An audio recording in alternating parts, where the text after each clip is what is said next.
The federal government might say you're fired, but here in New York, we say you're hired. This ad is running at DC's Union Station. The Golden State hopes to attract recently laid-off federal workers. The ads, placed by Governor Kathy Hochul's office, comes in the wake of wide-scale layoffs from the Department of Government Efficiency, or DOGE. In the course of a day or even just an evening, they're receiving these emails that essentially say they don't have a job anymore. And I feel like that's really unfair. And it's going to impact every single part of our lives. And I think we're just starting to see that right now. DC residents passing through the transportation hub say DOGE has created fear in the district. Joseph Pelletier has lived in the district for 40 years. He said he is concerned about housing and what's next for the city with the constant terminations. People that do work for the federal government, and everybody's scared. Because people will go where their life is cheaper, I think. It's very expensive here to live here. And if you don't have an income, you're in a lot of trouble financially. I think people will sell their houses and move. Governor Kathy Hochul, as you can see, she's looking for federal workers to come to New York. She has 7,000 openings, and she's welcoming them with open arms if they've been affected or impacted by the layoffs, with DOGE coming in and cleaning house and USAID and some of those other bureaucratic filled up agencies where people literally were doing nothing or doing nefarious things with our taxpayer dollars. But here's the kicker with all of this. She puts that ad up and she's hiring people, and she went hard on President Trump with the recent, when he pushed aside the Joint Chiefs of Staff, he replaced the Joint Chiefs of Staff with someone else that was more solid, that fit with his agenda. And Governor Hochul came out and had a whole lot to say about that. She had a lot to say about many things that President Trump has done. But here's the kicker with that. The same as she's posting up these ads, hiring federal workers, she's also in the business of letting federal workers go. Governor Kathy Hochul just recently stripped all of the power from her lieutenant governor, Antonio Delgado. Now, Antonio Delgado is a Hispanic and a black gentleman who has been working side by side with Governor Hochul up until lately. They say that the two have had some differences where he wanted New York Mayor Eric Adams fired. Kathy Hochul decided to keep Eric Adams in place. It'd be a bad move politically and PR-wise. He was against that. He's been against several other things as far as in her fight towards President Trump. He thinks it should be even more radical. And so, with that being said, he made the fatal mistake in politics. And if he'd ever read the 48 Laws of Power, he would have fully understood what his mistake was, which is you never outshine the master. Words got back to Governor Hochul that Mr. Delgado was going to be challenging her in the upcoming primary. So what did she do?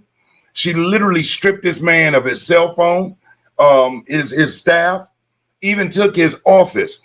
Everything she could do to discourage him and make life miserable for him while he's still there, because she can't fire him. You want to know why? Because she wanted to. She tried. You know why she can't fire him, right?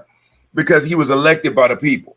Now, unfortunately, the Democrat Party didn't really pay attention to that rule when it came to Joe Biden, and they threw Kamala in there. As a matter of fact, Governor Hochul herself got her position by default. She was the lieutenant governor to Governor Cuomo, who got caught up in that scandal as far as in one with the pandemic and the nursing homes putting people with the during the pandemic inside of facilities, nursing homes.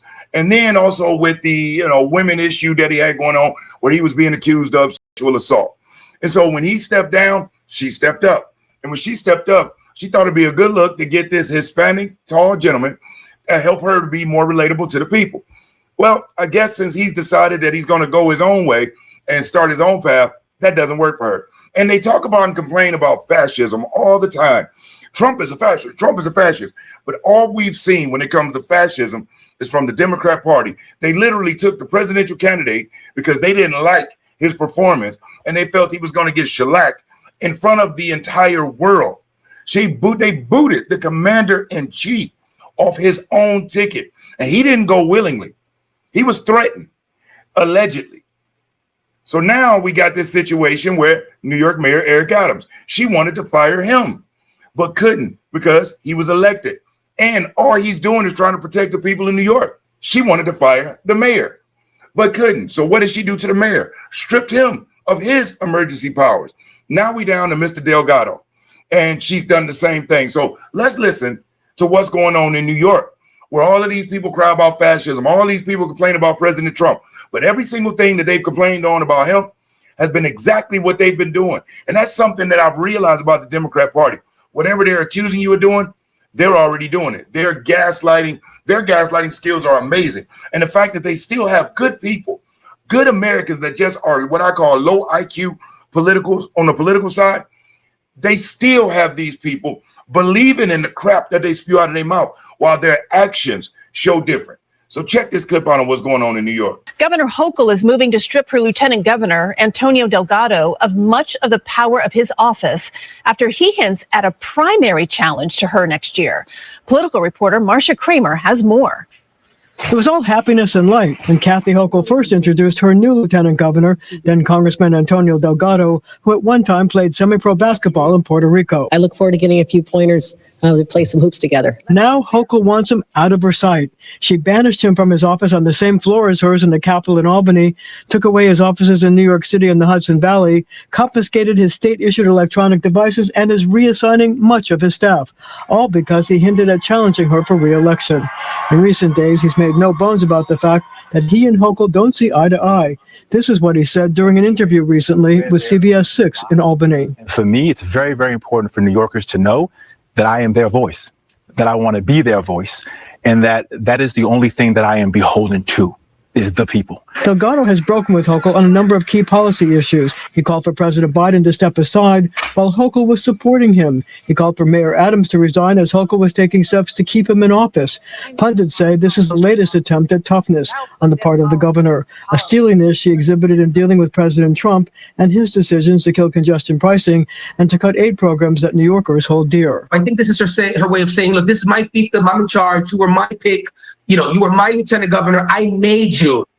If you like this video and you're enjoying the content, do me a solid, hit that like button. I'll never ask you for a cash app. I'll never ask you for a super chat. But you hitting that like button, it is currency because it does help spread the video around. And if you aren't subscribed to the channel, subscribe. Here on the Real Politics Podcast, that's what we do. We talk real politics. So hit that subscribe button. And when you do, you get the option to be notified. And when you go, select the option for all. That way you'll be notified when I upload new videos. And that sounds exactly like the Democrat Party. She feels like she owns him. Who is he? How dare he decide that he wanted to elevate his career? And how dare he disagree with some of the things she got going on? And if he wants to disagree, she's going to put on her queen crown and was going to strip this man of his powers. Again, now, here's the real issue. You know the Democrat Party love to make everything about race. Let's see if the race hustlers come out on this one. Because when President Trump fired the Joint Chief of Staff, or should I say, removed or replaced the Joint Chief of Staff because he's in the military. He still kept his rank, didn't lose a pay. He didn't get fired. He got replaced because the Joint Chief of Staff was a strong supporter of wokeness, was a huge, Biden supporter, even though President Trump is the one who promoted this gentleman to the Deputy Joint Chiefs of Staff. See, nobody likes to talk about that in his first term. The same person that they accused him of being racist and replacing as the Joint Chief of Staff was the one he promoted the man into the position that allowed him to walk into the Joint Chief of Staff.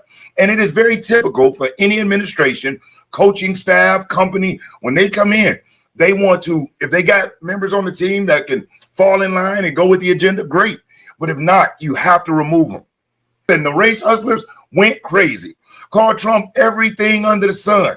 He was racist and Hitler and trying to strip blacks of their rights. Now, what are they going to say to Governor Hochul? What are they going to say to her? And see, this is why nobody should take the Democrats serious. When they step up there grandstanding, they don't care about what happened to that Joint Chief of Staff.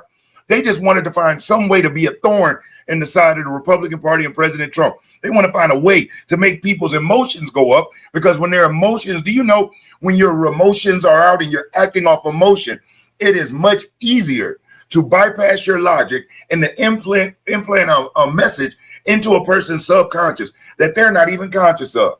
Next thing you know, they begin thinking a certain way and acting a certain way, and they begin to feel that they just feel this way and just think this way. That is them. No, that thought seed was planted in the garden of the mind. And if you study psychology and you really look back at our U.S. government and you study about propaganda and mind control. And I'm not going to sway off into that, but I'm being very, very serious. And so the Democrat Party get all of these emotional issues to get the people going. And then the little things that they drop, the little nuggets they drop, and they do it very intentionally. Next thing you know, you have a person who was a huge fan of President Trump in the 90s and in the early 2000s, watched his show Apprentice every single week, used to listen to the rappers as they sung about wanting to be Donald Trump, have seen him go on The View and, with Whoopi Goldberg, and been hanging out with Oprah Winfrey and Muhammad Ali, and paid for Jesse Jackson's 2 political campaigns in the 80s.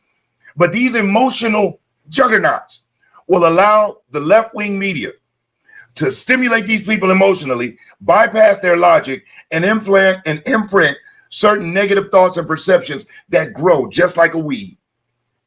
So let's see if the race hustlers come out to defend this. Let's see if MSNBC does an episode calling Kathy Hochul, accusing her of being a racist. Or is it only racism when it's somebody you don't like? Because as far as I can remember, and some people that watch this video may be too young, but in the early 2000s, especially late 2000s, going into the 2010s, race wasn't even an issue like that anymore. Now, we all know there'll be racists until there is no earth in every single ethnic group. We know that. But there wasn't a thing. As a matter of fact, I felt race relations were at their absolute best when Barack Obama took office. So all of this stuff is all of this emotional stimulation, and logically people stop thinking. And if you stop and you pay attention to the Democrat Party, you'll realize they don't care about race relations. They use it as a tool to keep people divided.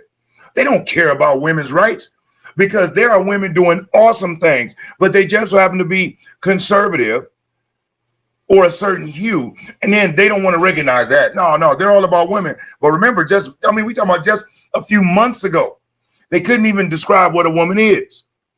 So these people aren't to be taken seriously. New York Governor Kathy Hochul just stripped her lieutenant governor. He didn't do anything wrong, didn't violate any laws, didn't get in any trouble. All he did was think for himself, whether I agree with how he thinks or she thinks, which I don't. They're both libtards, lefty lunatics. But that is his right to pursue his passion or his path. And by him doing that, it offended her to the point that she gonna put him in his place. You heard the gentleman on the clip say she felt like I made you and I own you. You hear how she spoke about little black kids in the Bronx. Remember? She said they didn't even know what a computer was. You hear how she spoke about the illegal immigrants picking crops, washing dishes, serving food. So I just wanted to bring it to you. Governor Kathy Hochul just fired, well, should I say, she kind of fired him. She stripped all of his power, took his office, took his phone, took his staff. So now all he has to do is just walk around and humble. And you need backing to be able to get that type of the support you need to win the governor of New York State. So I'm going to be here for watching the fireworks. I'm pretty sure it is just getting going. And if you stay with me this far, I really do appreciate you. And if you haven't already, hit that like button. And if you aren't subscribed to the channel, subscribe. And you can share the video too. That would help a great deal if you want to share it with people. I'm Brian Maxwell. I want to thank you from the bottom of my heart for watching and rocking out with me. I look forward to seeing you at the top. Over and out.